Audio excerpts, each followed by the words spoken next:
छोड़कर पाताल में गया था, वह सिद्धकूल के से प्रसिद्ध हुआ। जो वहां स्नान करते हैं उनके सब क्लेश मिट जाते हैं तथा अंत में वे कैलाश पर्वत में स्थान प्राप्त करते हैं। स्कंदजी के चरित्र अत्यंत पवित्र हैं, उनके सुनने सुनाने से मोक्ष प्राप्त होता है। ओम नमः शिवाय। श्री शिव महापुराण की आज की कथा में हम जानेंगे कि कैसे शिवजी ने मां पार्वती को गणपति व्रत की और चंद्रमा को अर्घ्य देने की संपूर्ण विधि बताई, जिसे करने से तीनों लोकों में सब कार्य पूर्ण होते हैं। जब शिव जी और पार्वती जी विहार कर रहे थे और देवताओं ने अपने स्वार्थ के लिए उन्हें अलग कर दिया, तब गिरिजा अत्यंत क्रुद्ध हो गई। इस घटना के घटते समय शिवजी ने सब देवताओं से कहा कि तुम लोग शीघ्र ही हमारे पास से भाग जाओ। ऐसा न हो कि गिरिजा इस बात को जानकर तुम पर क्रोध करें। यह सुनकर देवता वहां से भागे तथा शिवजी उनके भागने का चरित्र देखते रहे। उसी समय गिरिजा ने आकर देवताओं पर महाक्रोध किया, जिससे ऐसा प्रतीत होने लगा कि अभी प्रलय हो जाएगा। तदुपरांत गिरिजा ने देवताओं को शाप दिया। शाप दे चुकने के पश्चात भी उनका क्रोध शांत न हुआ। उनका शरीर दुहक की अधिकता के कारण शिथिल हो गया। शिवजी ने गिरिजा को इस प्रकार दुखी देखकर गोद में उठा लिया तथा बहुत सी प्रेम की बातें की। उन्होंने उन्हें समझाते हुए कहा, हे गिरिजे, तुम मुझसे इस प्रकार क्यों अप्रसन्न हो? मेरा कोई अपराध नहीं है। यदि अनजाने में कोई अपराध हो गया हो तो क्षमा करो। तुम्हारे बिना मानो हम अंगहीन हैं। तुम तो सबकी माता हो। तुम्हारे अधीन तो तीनों लोकों के कार्य हैं। बिना तुम्हारे सब निर्बल हैं। अस्तु, अब प्रसन्न होकर तुम हमारे तथा सबके दुहक को दूर करो। शिवजी के ऐसे वचन सुनकर गिरिजा बोली, हे नाथ, क्या आप मेरे दुहक को नहीं जानते? संसार में संतानहीन होने के बराबर कोई दुहक नहीं है। मेरा पहला जन्म बिना संतान के ही व्यतीत हो गया, अब यह जन्म भी उसी प्रकार बीतना चाहता है। देवताओं ने मेरे साथ छल करके मुझे बाज बनाकर बहुत दुहक पहुंचाया है। यदि पुत्र न हो तो संसार के सहस्रों ऐश्वर्यों पर धिक्कार है। जब गुणवान पुत्र उत्पन्न होता है तभी लोक में शुभ कर्मों का फल प्राप्त हुआ प्रतीत होता है। यह कहकर गिरिजा बहुत रोई। तब शिवजी ने गिरिजा को उठाकर हृदय से लगाते हुए कहा, हे गिरिजे, हम तुमको ऐसा उपाय बताते हैं जिससे तीनों लोकों में सब कार्य पूर्ण होंगे। मैं, विष्णु तथा ब्रह्मा सब उसके वश में हैं। हम उसको अपना गुरु अर्थात गणपति कहते हैं। वह हमारा मुख्य रूप है, जिसकी सेवा से समस्त दुहक दूर होकर सुख की प्राप्ति होती है। तुम 1 वर्ष तक उनका व्रत करो तो तुम्हारा मनोरथ सफल हो जाएगा। उनका नाम ही समस्त कष्टों को दूर करने वाला तथा आनंददायक है। वह व्रत कृष्ण पक्ष की चौथ को किया जाता है। वह व्रत गणेश चौथ का व्रत कहलाता है। उस व्रत को रखकर पवित्रता पूर्वक चंद्रमा के उदय होते ही पूजा करें। वह व्रत समस्त व्रतों का राजा तथा प्रत्येक इच्छा की पूर्ति करने वाला है। जिस प्रकार सब मंत्रों में प्रणव, हमारे भक्तों में विष्णु, नदियों में गंगा, इंद्रियों में मन, बड़ों में माता, पुरियों में काशी, सहायकों में भाई तथा पुत्र, नक्षत्रों में चंद्रमा, मंत्रगणों में पंचाक्षरी, बीज मंत्रों में प्राणद, पुराणों में भारत तथा आश्रमों में संन्यास उत्तम हैं, उसी प्रकार सब सेवाओं में शिव की भक्ति महान है। इसी प्रकार गणेश चौथ का व्रत भी सब व्रतों में बड़ा है। इस प्रकार शिवजी गिरिजा को गणेश चीत की महानता का वर्णन करते हुए बोले, हे गिरिजे, कलयुग में राजा शेषसेन ने इस व्रत को करके बड़ा आनंद प्राप्त किया। मनु की स्त्री शत्रुपा ने यही व्रत करके 2 पुत्र प्राप्त किए। कर्दम की पत्नी ने भी इसी व्रत द्वारा कपिल नामक विष्णु अवतार को प्राप्त किया। वशिष्ठ की स्त्री ने भी यह व्रत करके शक्ति नामक पुत्र को उत्पन्न किया। इसी प्रकार इसी व्रत के प्रभाव से अनेक मनुष्यों ने पुत्र प्राप्त किए हैं। गिरिजे, तुम भी इसी व्रत के प्रभाव से अवश्य पुत्र प्राप्त करोगी।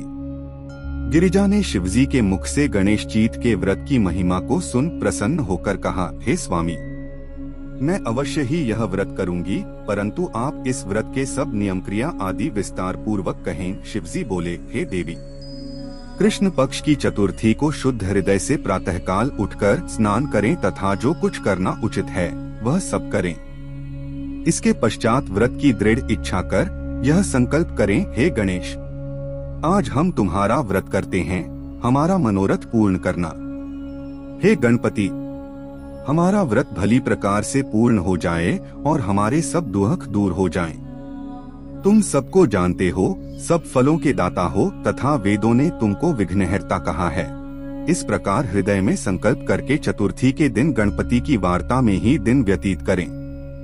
सूर्यास्त के समय स्नान कर अपने स्थान पर बैठें और कथा पूजा की सब सामग्री इकट्ठी करें। फिर गणेश जी की पूजा के लिए अच्छा स्थान तैयार करें, जिसके चारों ओर केले के खंभे लगाए गए हो।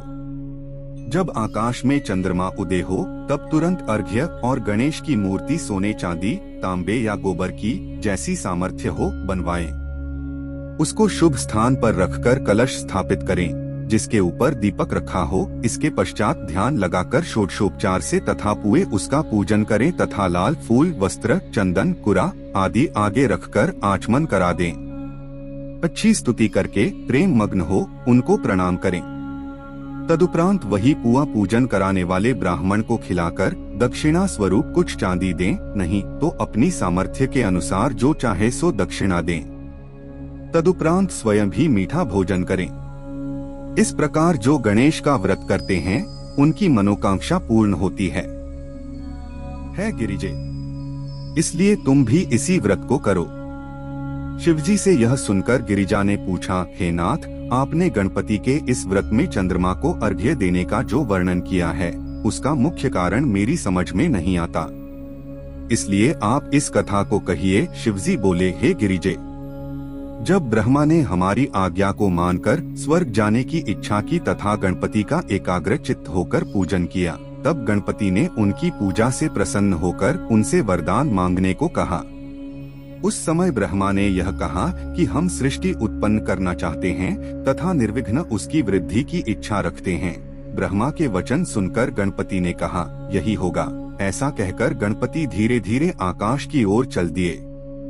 जब गणपति चंद्रमा के मंदिर में पहुँचे तो वहाँ पांव फिसल जाने के कारण गिर पड़े। उनका उदर बहुत बड़ा तथा शरीर स्थूल था। चंद्रमा यह देखकर हंस पड़। चंद्रमा को हंसते हुए देख गणपति बहुत क्रोधित हुए और उनके नेत्र लाल हो गए। तब उन्होंने उसी समय चंद्रमा को यह शाप दिया कि है कलंकी चंद्रमा, तू अपनी सुंदरता पर गर्व करता है, अब तुझको इसका फल तुरंत प्राप्त होगा। जो कोई तुझको आज से देखेगा उसको अवश्य ही कुछ न कुछ कलंक लग जाएगा। हे गिरजे, इस प्रकार चंद्रमा को शाप देकर गणपति अंतर्धान हो गए तथा चंद्रमा क्षीणांग होकर तेजहीन हो गया। उस समय सब देवता एवं इंद्र दुखी होकर ब्रह्मा के पास गए तथा उन्हें सब वृत्तांत कह सुनाया। ब्रह्मा ने उनसे कहा, हे देवताओं, इसमें कोई बुरी बात नहीं है। चंद्रमा ने जो कुछ किया उसने उसी का फल प्राप्त किया है। गणपति का शाप कभी झूठा नहीं हो सकता, इसलिए तुम सब लोग गणपति की शरण में जाओ। निश्चय ही वे अपने इस शाप को शांत करेंगे। तब देवताओं ने ब्रह्मा से विनय की, हे ब्रह्मा जी, आप हमको वह उपाय बताएं जिससे गणपति प्रसन्न होकर उस शाप को शांत करें। यह सुनकर ब्रह्मा बोले, हे देवताओं, गणपति का व्रत कृष्ण पक्ष की चतुर्थी को है। जो कोई उसको करता है उस पर गणपति प्रसन्न होते हैं। ब्रह्मा के ऐसे वचन सुनकर देवताओं ने बृहस्पति को चंद्रमा के पास भेजा तथा उसे गणेश चतुर्थी का व्रत करने के लिए कहा। तब चंद्रमा ने बृहस्पति द्वारा बताई हुई रीति के अनुसार गणपति के व्रत को आरंभ किया। उस व्रत के प्रताप से गणपति चंद्रमा को क्रीड़ा करते हुए शिशु रूप में दिखाई दिए। चंद्रमा ने उन्हें देखकर प्रणाम करके बहुत स्तुति की। तब गणपति ने प्रसन्न होकर कहा, हे चंद्रमा, हम तुमसे प्रसन्न है, तुम जो वरदान चाहो हमसे मांगो। उस समय चंद्रमा ने यह निवेदन किया, हे गणपति, मैं केवल यही चाहता हूँ कि आपके शाप से मुक्ति पाकर सबके दर्शन के योग्य हो जाऊं। गणपति बोले, हे चंद्रमा, मैं तुमको इसका उपाय बताता हूँ जिससे तुम्हारा शाप से उद्धार हो जाएगा। आज से प्रतिमास शुक्ल पक्ष की चौथ को हमारा शाप तुमको लगा रहेगा तथा अन्य तिथियों में तुम्हें देखने से किसी को कलंक नहीं लगेगा, परंतु जो मनुष्य पहले दूज तथा तीज में तुमको देखेगा उस पर कुछ चतुर्थी को देखने का भी प्रभाव न होगा।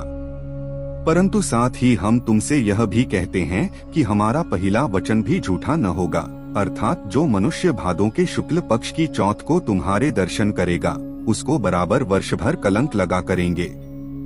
हे गिरिजे, गणपति के मुख से ऐसे वचन सुनकर चंद्रमा ने कहा, हे गणपति, अब मुझे इस शाप से भी दूर होने की कोई युक्ति बताइए। तब गणपति बोले, हे चंद्रमा, जो मनुष्य प्रतिमास की कृष्ण पक्ष की चौथ को तुम्हारे उदय होने के समय मेरी तथा रोहिणी सहित तुम्हारी पूजा करेगा, तुमको अर्घ्य देगा, हमारी कथा सुनकर ब्रह्म भोज करेगा तथा स्वयं नमक आदि त्याग कर केवल मीठा ही भोजन करेगा, उसको चौथ का दोष जो वर्णन किया है वह प्राप्त न होगा। जब भादो मास का आरंभ हो तो शुक्ल पक्ष की चौथ को हमारी पूजा करे। उस व्रत से सब प्रकार के क्लेश दूर हो जाएंगे तथा उस मनुष्य को चौथ का कुछ कलंक नहीं लगेगा। चंद्रमा से इतना कहकर गणपति अंतर्धान हो गए और चंद्रमा फिर अपना तेज प्राप्त कर प्रसन्न हुआ। हे गिरिजे, इस कथा के सुनने से भी पाप समूल नष्ट हो जाते हैं। इसमें कोई संदेह नहीं है कि इस व्रत को करने से पुत्र के अतिरिक्त जो भी मनोरथ हों वे प्राप्त होते हैं। शिवजी के मुख से व्रत की महिमा सुन गिरिजा अत्यंत प्रसन्न हुई और व्रत करने मन में निश्चय किया। शिव तथा शक्ति की ये लीलाएं केवल भक्तों के आनंद हेतु ही है अथवा संसार में ऐसी कौन सी चीज है जिसकी कमी शिव शक्ति को हो। ओम नमः शिवाय। श्री शिव महापुराण की आज की कथा में हम देखेंगे कैसे हुआ था गणपति बाप्पा का जन्म। ये कथा सुनने सुनाने से संपूर्ण मानोरथों की पूर्ति है। जब शिव ने गिरिजा के साथ विवाह किया तथा उनको घर आए और दैत्यों का वध करने के पश्चात विहार में संलग्न हुए, तब संयोग से एक दिन गिरिजा की सहेलियों ने उनसे यह कहा कि देखो, शिवजी के असंख्य गण हैं, परंतु तुम्हारे एक भी नहीं हैं। यद्यपि शिवजी के गण तुम्हारे अधीन हैं, परंतु तुम भी कोई गण उत्पन्न कर उसको अपने द्वार का द्वारपाल बनाओ, जिससे उस गण की रक्षा के द्वारा किसी अन्य गण का अंदर आने जाने का कोई भय न रहे।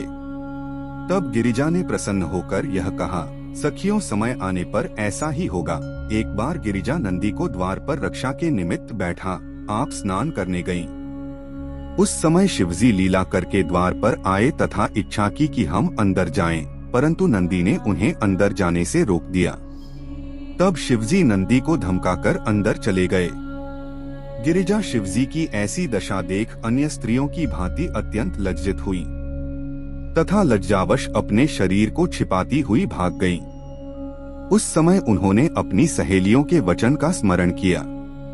फिर कई दिनों के पश्चात गिरिजा ने इच्छा की कि एक ऐसा गण उत्पन्न होना चाहिए जो मेरे अधीन हो तथा अत्यंत बलवान, पराक्रमी और शिव के गणों से भी अधिक तेजस्वी हो। यह विचार कर गिरिजा ने अपने शरीर से मैल निकाल एक मूर्ति स्थापित की तथा उसे गणपति नाम देकर जीवन दान दिया। वह बालक अत्यंत सुंदर, रूप के सागर के समान उत्पन्न हुआ। उस समय गिरिजा अत्यंत प्रसन्न होते हुए बोली कि तुम हमारे पुत्र तथा श्रेष्ठ गुण हो। फिर उसके साथ लाड़ प्यार किया तथा अत्यंत प्रसन्न होकर भूषण एवं वस्त्र दिए। तब गणपति ने गिरिजा को प्रणाम करते हुए कहा, हे माता,